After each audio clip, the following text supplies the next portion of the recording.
کل ہند مجلس اتحاد المسلمین کے صدر و Hyderabad M P barrister Asad الدین اویسی نے کل ہند تحریک صدائے الصلاۃ خیر من النوم کے جلسے یوم تاسیس و تہنیتی تقریب سے خطاب کیا۔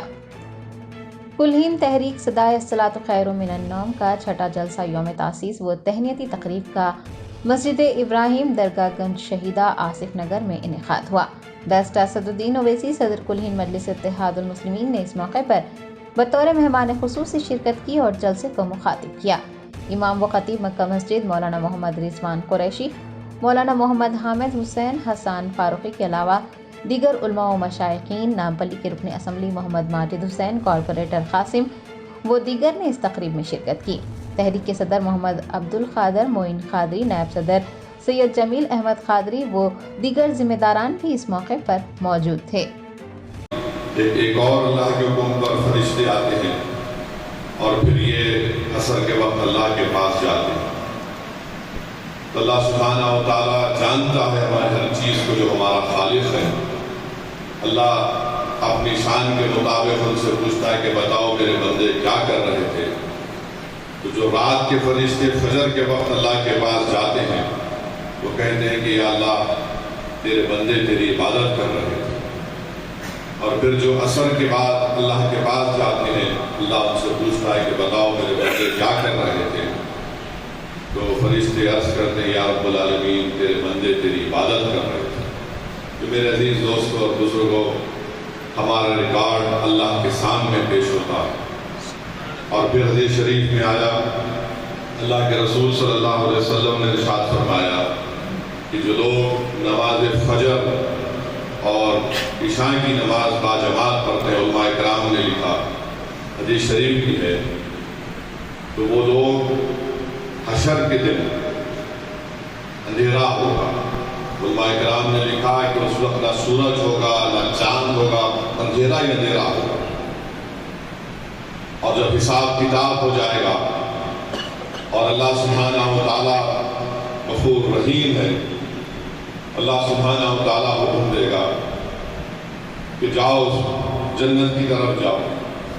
تو حدیث کے الفاظ ہیں کہ اس وقت جس کا ایمان طاقتور ہوگا وہ ایک ایک قدم ڈالے گا پورے صراط کی طرف، تو اس کے قدم پر اللہ کے طرف سے ایک روشنی ہوگی۔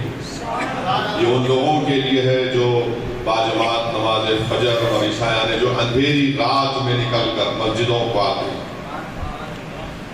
اور جس کا ایمان کمزور ہوتا، حدیث میں آیا کہ وہ ایک قدم رکھتے تو ایک روشنی آتی اور چلے جاتی۔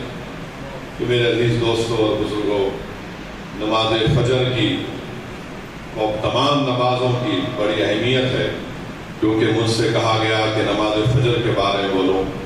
اللہ کے رسول صلی اللہ علیہ وسلم حدیث شریف میں ارشاد فرماتے ہیں کہ جو لوگ نماز فجر کو ادا کرتے ہیں، حدیث شریف میں آیا کہ اس وقت چاند کی 14 تاریخ تھی، اللہ کے رسول صلی اللہ علیہ وسلم نے چاند کی طرف اشارہ کر کے فرمایا کہ تم اس دن اللہ کو ایسے ہی دیکھو گے جیسا آج ہم چاند کو دیکھ رہے ہیں۔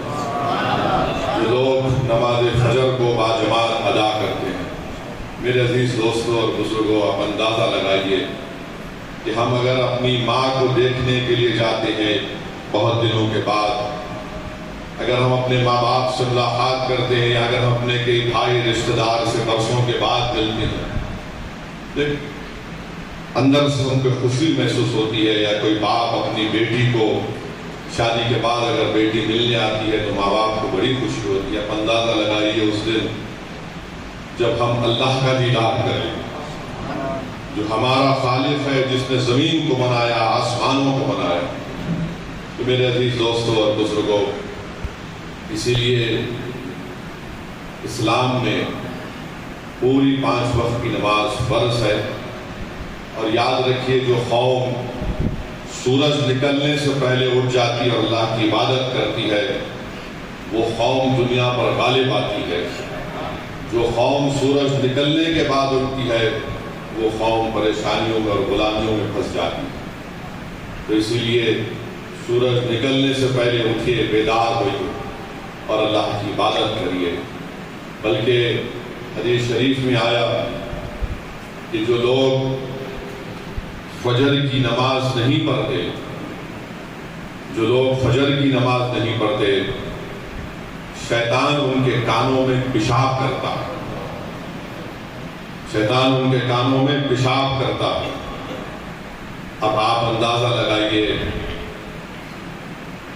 یعنی ایک نجس چیز ہے، اور وہ بھی مردود شیطان، وہ اس شخص کے کانوں میں پیشاب کرتا ہے جو نماز فجر ادا نہیں کرتا۔ اور شاہ ولی اللہ محدث دہلوی نے لکھا کہ اس کا اثر یہ ہوتا ہے کہ جو نماز فجر کو ترک کر دیتا ہے، وہ جب اس کی نزا کی کیفیت ہوتی ہے، پر اس دنیا سے جا رہا ہے، روح نکل رہی ہے، تو اس کو کلمہ بھی نصیب نہیں ہوتا۔ میرے عزیز دوستوں اور بزرگوں، حدیث شریف میں آئے، اپنے ماجہ کی حدیث ہے کہ اللہ کے رسول صلی اللہ علیہ وسلم جشن آزادی ہند کے ضمن میں مینا ہاسپٹل کی خصوصی پیشکش، آئیے امراض سے آزادی و چھٹکارا پائیں۔ 15 جولائی تا 15 اگست مفت ہیلتھ کیمپ، غریب و ضرورت مند مریضوں کے لیے خوشخبری، تمام اقسام کے معائنہ جات پر 20% ڈسکاؤنٹ، رجسٹریشن جاری ہے۔ ماہرین طب و صحت سے مفت مشاورت، صحت مند معاشرے کی تشکیل کا ضامن، عالمی شہرت یافتہ ڈاکٹرز کی خدمات، بہترین علاج و معالجے کی سہولتیں، عصری تقاضوں اور مشنری سے لیس شاندار دواخانہ، عوام کی خدمت ہی مینا ہاسپٹل کا نصب العین۔ مینا سپر اسپیشلٹی ہاسپٹل، شیورام پلی، راجندر نگر، پلر نمبر 254، حیدرآباد۔